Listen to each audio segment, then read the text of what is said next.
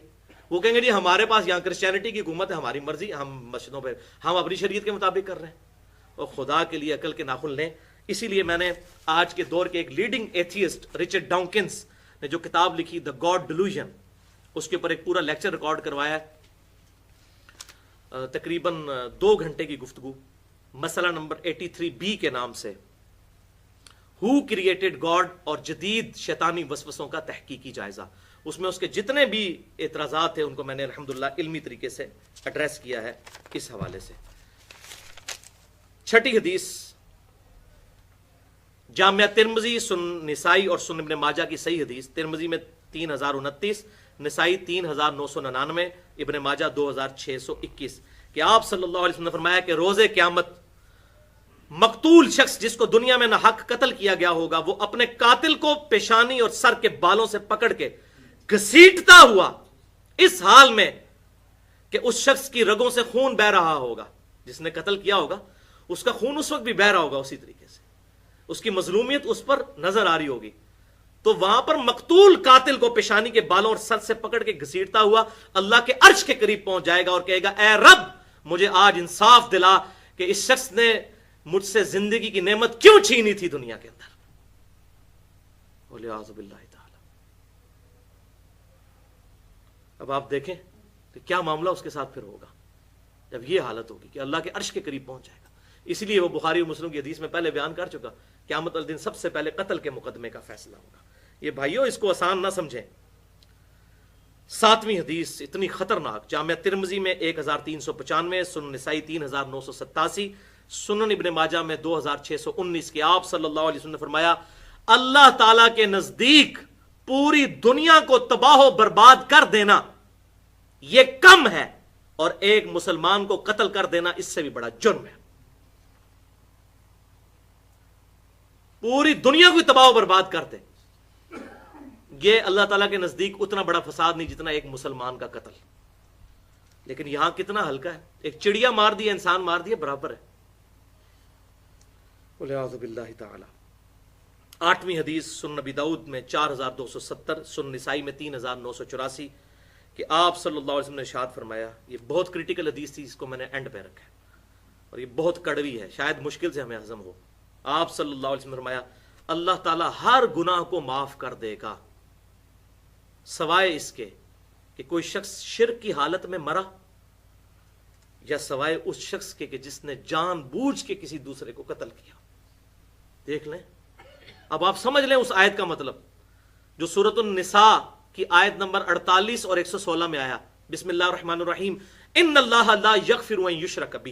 اللہ تعالیٰ اس گناہ کو کبھی معاف نہیں کرے گا کہ کوئی شخص اللہ کے ساتھ کسی قسم کا شرک کرے، لیکن اس کے علاوہ جو گناہ ہے معاف کر دے گا لمن یشاء، جس کے لیے چاہے گا. تو نہیں چاہے گا تو نہیں معاف کرے گا. اور وہ حضور نے اشارہ دے دیا کہ یا تو مشرک پھنس گیا قیامت والے دن، یا کسی انسان کو ناحق قتل کرنے والا. یہ نہ ہو کہ ہماری داڑیاں، ہماری نمازیں، ہماری پگڑیاں، ہمارے کلوتے نازلہ پکڑ کے ہمارے منہ پر مار دیے جائیں اگر کسی انسان کو ناحق قتل کیا. انسان کو اور مسلمان کو قتل کرنا تو بہت بڑی بات ہے. ان اللہ لا یغفر ان یشرک بہ ویغفر ما دون ذلک لمن یشاء. بے شک اللہ تعالیٰ اس گناہ کو کبھی معاف نہیں کرے گا کہ کوئی شخص اللہ کے ساتھ کسی قسم کا شرک کرے. ہاں اس کے علاوہ کوئی گناہ ہے تو معاف کر دے گا، لیکن جس کے لیے چاہے گا. وہ بھی اوپن لائسنس نہیں ہے، اور وہ کسی ناحق کسی کو قتل کیا. وَلِعَاذُ بِاللَّهِ تعالی. اور سورۃ النساء کی 93 نمبر آیت میں پہلے بھی پڑھ چکا کہ جس نے جان بوجھ کر کسی مؤمن کو قتل کیا ہمیشہ دوزخ میں رہے گا، اور اس پہ اللہ کی لعنت ہوگی اور بڑے عذاب پہ مسلط کیا جائے گا اس پہ. اور اسی پہ میری مسئلہ نمبر 28 کے نام سے گفتگو ہے، قتل مسلم کی مذمت اور خودکش حملوں کی شرعی حیثیت. وَلِعَاذُ بِاللَّهِ تعالی. اب یہ 8 حدیثیں تو مکمل ہوئیں، ایک آخری حدیث میسج کے طور پر ہے، اس میں میری گفتگو مکمل ہوتی ہے. یہ صحیح بخاری اور صحیح مسلم کی متفقن علیہ حدیث ہے، متفقن علیہ حدیث. اور یہ حدیث کس موقع پہ؟ حضور صلی اللہ علیہ وسلم کے آخری خطبات میں سے. صحیح بخاری میں 4406، صحیح مسلم 4383، حجۃ الوداع والے چیپٹر میں. آپ صلی اللہ علیہ وسلم نے یوم النہر کو ایک خطبہ دیا. ایک تو آپ نے میدان عرفات میں خطبہ دیا تھا 9 ذی الحجہ 11 ہجری میں، 10 ہجری، 9 ذی الحجہ 10 ہجری. ایک اس سے اگلے دن جو قربانی کا دن تھا یعنی 10 ذی الحجہ 10 ہجری میں آپ صلی اللہ علیہ وسلم نے ایک خطبہ دیا. اس خطبے میں کافی الفاظ ہیں، وہ ڈیٹیل سے میں نے مسئلہ نمبر 66A میں بیان کیا ہے، محرم اور واقعہ کربلا سے متعلق 5 علمی پوائنٹس. لیکن اس کا کچھ حصہ میں یہاں پر ضرور بیان کرتا ہوں. بخاری اور مسلم کا متفق علیہ آپ صلی اللہ علیہ وسلم کے آخری خطبوں میں سے حجۃ الوداع کا خطبہ اور یوم النہر 10 ذی الحجہ کا، کہ آپ صلی اللہ علیہ وسلم نے فرمایا بے شک تمہاری جان نمبر 1، نمبر 2 تمہارے مال، نمبر 3 تمہاری عزتیں. ایک مسلمان کی یہ تینوں چیزیں جان، مال اور عزت دوسرے مسلمان کے لیے حرام ہیں. ان کی حرمت اسی طریقے سے ہے اللہ کے حضور جس طرح آج اس مہینے ذو الحجہ کی حرمت اور عزت ہے اللہ کے حضور، اس شہر مکہ کی عزت اور اس آج کے دن کی عزت ہے اللہ کے حضور، یوم النہر کی. بالکل. اب ہم عبادتوں میں تو بڑے شیر ہوتے ہیں.